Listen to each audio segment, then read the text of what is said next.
சொல்லாம இந்த கும்பல வீட்டுக்குள்ள சேர்த்துக்கிட்டு கும்மாலம் போட்டுக்கிட்டு இருக்கியா? உன்னை என் புள்ளன்னு சொல்லிக்கிறதுக்கே எனக்கு வெக்கமா இருக்கு. மா, நான் யாரையும் வர சொல்ல, அவங்கள தான் வந்தாங்க. ஆமா சம்பந்திமா, மாப்பிள்ளை பேர்ல எந்த தப்பும் இல்ல, அவரை கோச்சுக்காதீங்க, நாங்களா தான் வந்தோம். என்ன சம்பந்தின்னு கூப்பிடாதீங்க.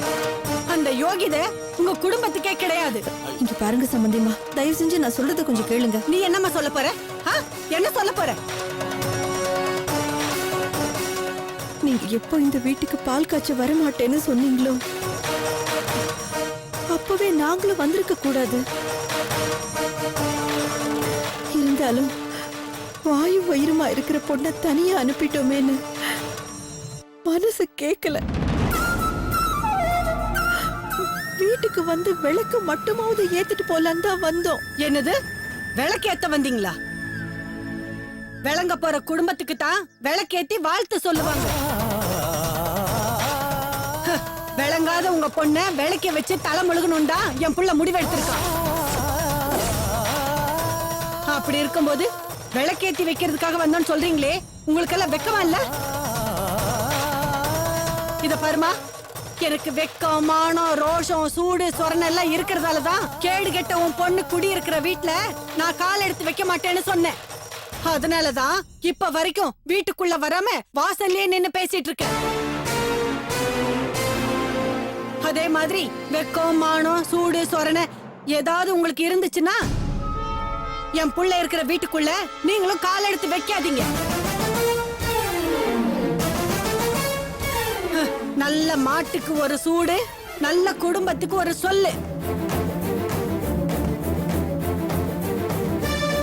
இதுக்கு மேலையும் என் புள்ளைய உங்க பக்கம் திருப்ப இந்த வீட்டு பக்கம் வரணும்னு நினைச்சீங்க.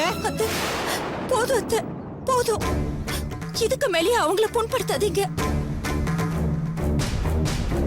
பாத்தீங்களப்பா, இப்படி ஒரு பிரச்சனை வரும்னு தெரிஞ்சுதான் அத்தை வராத இந்த வீட்டுக்கு உங்களையும் வர வேண்டாம்னு சொன்னேன். உங்களுக்கு இப்படி ஒரு அவமானம் தேவையப்பா? பரவாயில்லம்மா, யாரு பேசிட்டாங்க? சம்மந்தி அம்மா தானே, பேசிட்டு போட்டோம். இங்க பாருங்க, ஏதோ எங்க பொண்ணு மேலயும் மாப்பிள்ளை மேலயும் இருக்கிற பாசத்திலையும் அக்கறையிலையும் தான் இங்க வந்தோம். தப்புதான், தப்புதான். எங்களை மன்னிச்சிருங்கம்மா.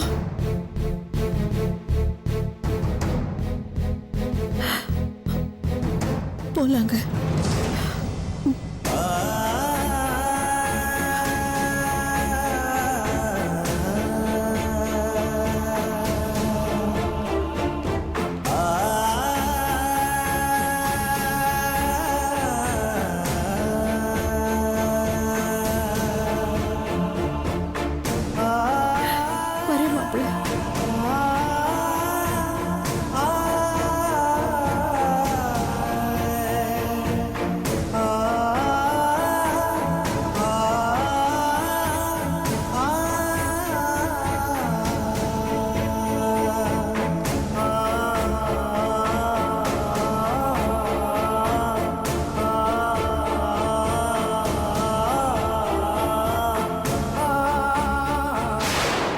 விஸ்வா, ஏதோ கோர்ட்டு தீர்ப்புங்கிறதுக்காக தான் உன்னை இவ கூட இருக்கிறதுக்கு நான் அனுமதிச்சேன்.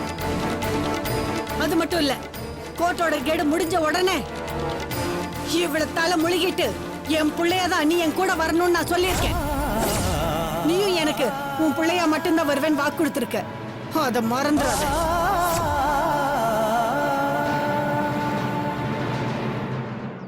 நான் வரேன்.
மாலதி கிட்ட இந்த விஷயத்த சொல்ல மாட்டேன்.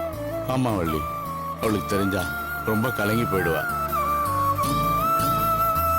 நம்ம வாழ்க்கை தான் இப்படி வீணா போயிடுச்சு, நம்ம தங்கச்சி வாழ்க்கையாவது நல்லபடியா அமையாதான்னு ஒவ்வொரு நிமிஷமும் எதிர்பார்ப்போட கனவு கண்டுகிட்டு இருந்தா.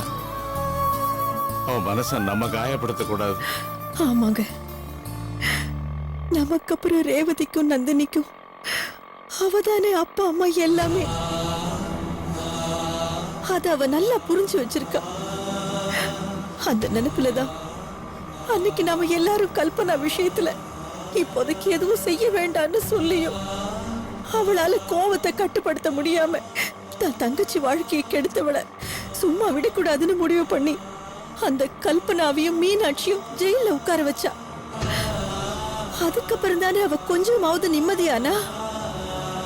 வள்ளி, நந்தினி மாமியார் நம்மளை நடத்தின விஷயத்தை பத்தி அவளுக்கு தெரிஞ்சதுன்னா அவன் நேர கோபத்தில் அங்க போய் அவங்க கிட்ட சண்டை போட்டுருவா. அதனால எக்காரணத்தை கொண்டும் இந்த விஷயத்தை அவளுக்கு தெரியப்படுத்தக்கூடாதுமா.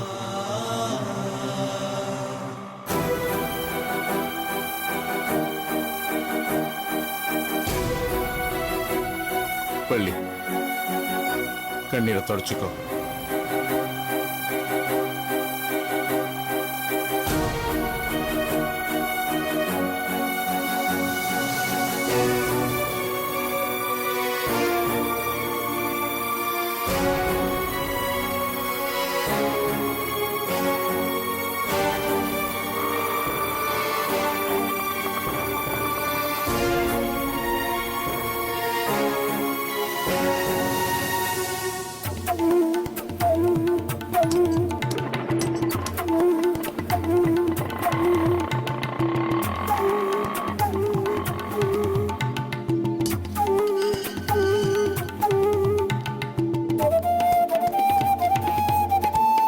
மாலதி, மாலதி. மாலதி, இங்க இருக்கேம்மா.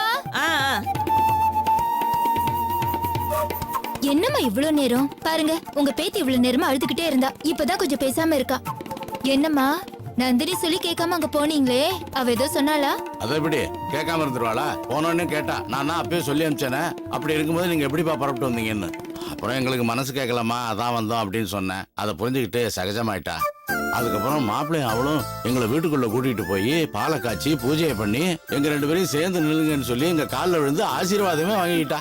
பரவாயில்லையம்மா, நான் கூட உங்களை ஏதாவது கஷ்டப்படுத்திருப்பாளோன்னு நினைச்சேன். அவ ஏண்டி எங்களை கஷ்டப்படுத்த போறா? நாங்க போனதுக்கு எவ்வளவு சந்தோஷப்பட்டாங்க தெரியுமா 2 பேரும். கண்டிப்பா சாயங்காலம் வரைக்கும் இருந்துட்டு போகணும்னு தான் சொன்னா. எங்க உங்க அப்பா தான் ஆபீஸ்க்கு பர்மிஷன் போட்டு வந்திருக்கேன், சீக்கிரம் போகணும்னு அரக்க பறக்க வா வா வான்னு என் கைய புடிச்சு இழுத்துட்டு வராத குறையா கூட்டிட்டு வந்துட்டாரு. என்னம்மா நீ? அப்பா வேணா அவரு வந்துட்டு போட்டோம், நீ அங்கே இருந்திருக்க வேண்டியதானே? எனக்கு இருக்கணும்னு ஆசை தாண்டி. எங்க இவருதான். ஆமா, பாப்பா, ஏதாவது பாப்பா, சொல்லிட்டே அதையே இருந்தா. சொல்லிட்டு இருக்காத. ஆமா மாலதி, நீயும் கூட வந்திருந்தேன்னா எவ்வளவோ சந்தோஷமா இருந்திருக்கும். பேசாம உன்னை அங்கேயே விட்டு வந்திருப்பேன். கொஞ்ச நேரம் நீ அங்கேயே இருந்துட்டு வந்திருக்கலாம்ல. நந்தினிக்கு எவ்வளவு சந்தோஷமா இருந்திருக்கும். என்னங்க அங்க அரக்க பறக்க டைம் ஆகுதுன்னு சொல்லிட்டு இங்க வந்து லேட் பண்ணிட்டு இருக்கீங்க. சீக்கிரம் கிளம்புங்க, ஆபீஸ்க்கு டைம் ஆச்சு இல்ல. பரபரம் ஏன் ஏன் இப்படி இப்படி விரட்டிட்டே விரட்டுற? இருக்க? சீக்கிரம் கிளம்புங்க. அப்பா வரேம்மா. பாத்துக்கோங்கப்பா. சரிம்மா, வரேம்மா. சரிங்க. அம்மா மாலதி, எனக்கும் சமையல் கட்டுல கொஞ்சம் வேலை இருக்கு. சரிம்மா.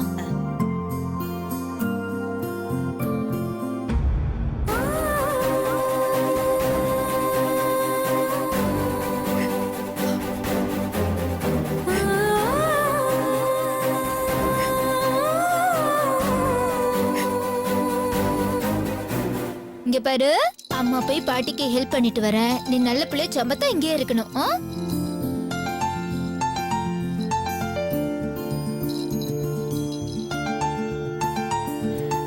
அம்மா மாலதி, இன்னைக்கு பெருசா ஒண்ணும் சமையல் வேண்டாம். ஒரு முருங்கைக்காய் போட்டு சாம்பார் வச்சுடு, உருளைக்கிழங்கு பொரியல் பண்ணிடு. நீ போய் காய்கறி எல்லாம் கட் பண்ணு, நான் சாதம் வச்சுட்டு வந்துடுறேன். ரொம்ப யதார்த்தமா நடிக்கிறம்மா. என்னம்மா பாக்குற? நீயும் அப்பாவும் ரொம்ப நல்லா நடிக்கிறீங்க. நந்தினி வீட்டுல உங்களுக்கு நடந்த அத்தனை அவமானமும் எனக்கு தெரியுமா. நீங்க போன கொஞ்ச நேரத்துக்குள்ள எனக்கும் மனசு கேட்காம குழந்தைய தூக்கிட்டு நாங்க வந்தேன். நான் கேட்டுக்குள்ள நுழையிறப்பவே நந்தினியோட மாமியார் உங்களை வாசல்ல நிக்க வச்சு வாழ்த்திட்டு இருந்ததை பார்த்ததும் என் மனசுல அப்படியே குளிர்ந்து போச்சுமா.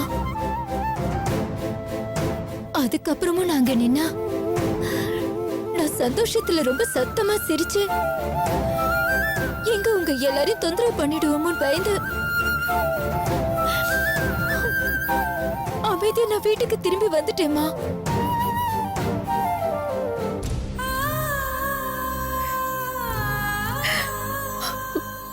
பெத்த பொண்ணு வீட்டுல நடந்த அவமானத்தை இன்னொரு பொண்ணு கிட்ட சொல்லி அழக்கூட முடியாதபடி ஆக்கிட்டானே அந்த ஆண்டவன். ஆண்டவன் ஏன் நம்மள இப்படி எல்லாம் சோதிக்கிறான்? கடவுளுக்கு அதுதான் பிடிச்சிருக்கு போல இருக்குமா. இங்க பாருமா, இதையெல்லாம் மனசுல வச்சுக்கிட்டு நந்தினியோட மாமியார் கிட்ட உன் கோவத்தை காட்டிடாதேம்மா. அதுக்காக தம்மா உன்கிட்ட எல்லாத்தையும் மறைச்சோம். என்னம்மா சொல்ற? எனக்கு கோவம் வந்துருச்சுன்னா அங்கேயே சண்டை போட்டிருக்க மாட்டேனா? நம்ம கோவத்தால நந்தினியோட வாழ்க்கையை எந்த வகையிலும் பாதிச்சிடக்கூடாதுன்னு எனக்கு தெரியாதா? மாலதி, விட்டு கொடுக்கறவன் கெட்டு போனதில்லைன்னு சொல்லுவாங்க. நம்ம விட்டு கொடுப்போமா? இன்னும் எவ்வளவு வேணாலும் விட்டு கொடுப்போம். விட்டு கொடுப்போம்.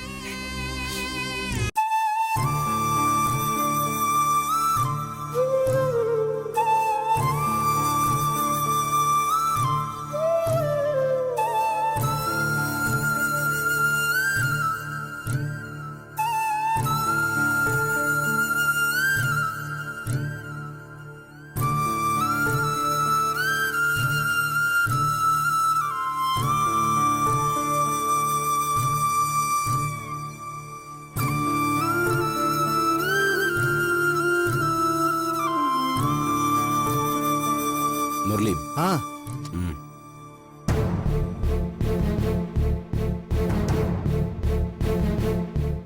சொல்லுங்க சிஸ்டர். இல்ல லஞ்ச் ரெடி பண்ண போறேன். அதான் என்ன சமையல் பண்ணலான்னு கேட்கலான்னு தான்.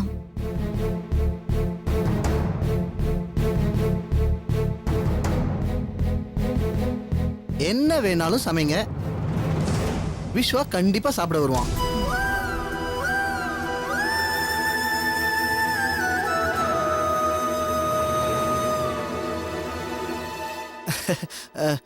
நான் தான் சாப்பிடுவான்னு சொல்றேன்ல, நீங்க போய் சமைங்க.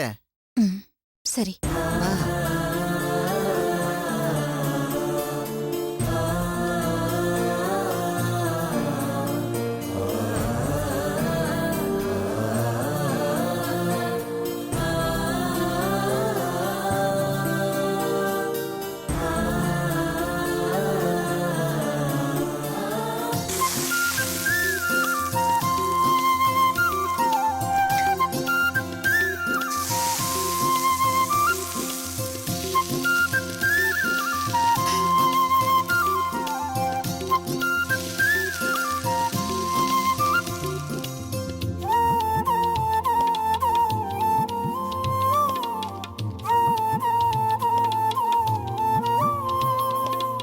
முரளி, ஆ வாங்க சிஸ்டர், சமையல்லாம் தூள் கல்பிட்டீங்க போல இருக்கு. வாசனை மூக்க தொலைக்குது. எல்லாம் ரெடி பண்ணியாச்சு, சாப்பிடுவாங்க. ஆ வரோம் வரோம். ஏய் வாடா, ஏய் வாடா, கூப்பிடுறாங்களே, சாப்பிட போலாம்.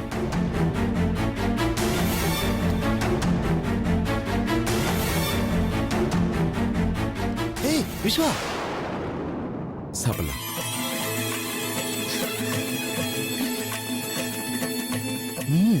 வாங்க.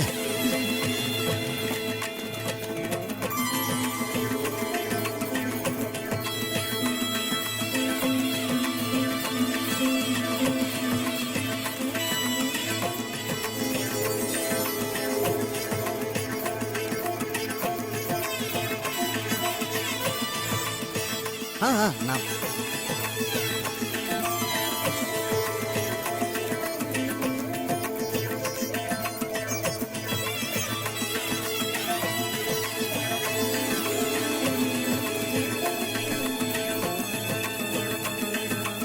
ஓ கத்திரிக்காய் கூட்டு. ஏய் நல்லா சாப்பிடுறா, உனக்கு தான் பிடிக்கும்ல. என்னடா ரியாக்ஷன் இது? எனக்கு வைங்க, நிறைய வைங்க, நான் சாப்பிடுவேன். போதும் போதும். கீரை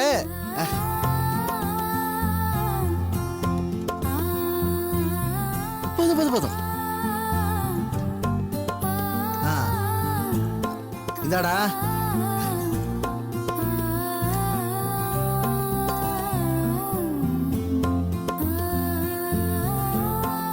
சாப்பிடுங்க.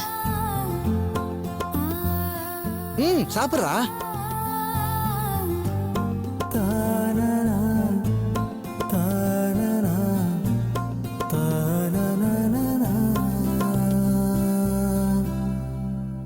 ஐயா,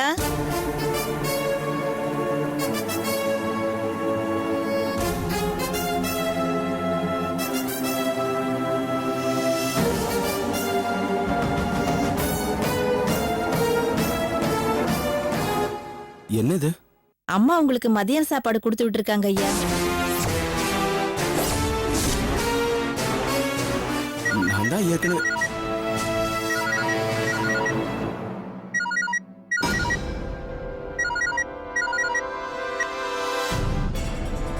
சொல்லுமா, என்னம்மா இது கேரியர்லாம் கொடுத்துட்டு இருக்க? பின்ன அவ சமைக்கிறத சாப்பிட போறியா? அவ கூட தங்கறதுக்கு மட்டும்தான் நீ அங்க போயிருக்க. அவ குடுக்கறதெல்லாம் சாப்பிடுறதுக்காக இல்ல. நீ அங்க இருந்து திரும்பி வர்ற வரைக்கும் உனக்கு தினமும் 3 வேளையும் இங்க இருந்து தான் சாப்பாடு வரும். மா, என்னம்மா பேசுற? அது அம்மா கொடுத்து விடுற சாப்பாடை தான் நீ சாப்பிடணும். அவ கையால நீ எதையும் சாப்பிடக்கூடாதுடா. அதனால நான் கொடுத்து விட்ட சாப்பாட மிச்சம் வைக்காம சாப்பிடு. நீ சாப்பிட்டு முடிக்கிற வரைக்கும் சமையல்காரமா அங்கேதான் இருப்பாங்க. என்னம்மா? நீ எதுவும் சொல்ல வேண்டாம் விஸ்வா. நீ குழந்தை, உனக்கு எதுவுமே தெரியாது. அந்த நந்தினி சாப்பாட்டுல ஏதாவது வசி மருந்து கலந்து உன்னை எங்கிட்ட இருந்து பிரிச்சிடுவாடா. அதனால அவ எது கொடுத்தாலும் நீ சாப்பிடாத. சரி விஸ்வா, அம்மா கொடுத்த சாப்பாட நீ சாப்பிடுறா. உனக்காக நான் ஆசாசியா செஞ்சு அனுப்பியிருக்கேன்டா. சரி, நான் வச்சுட்டுமா?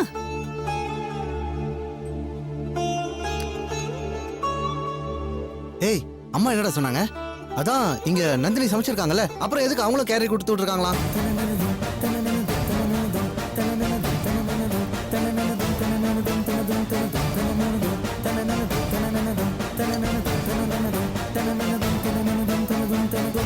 டேய், என்னடா பண்ற?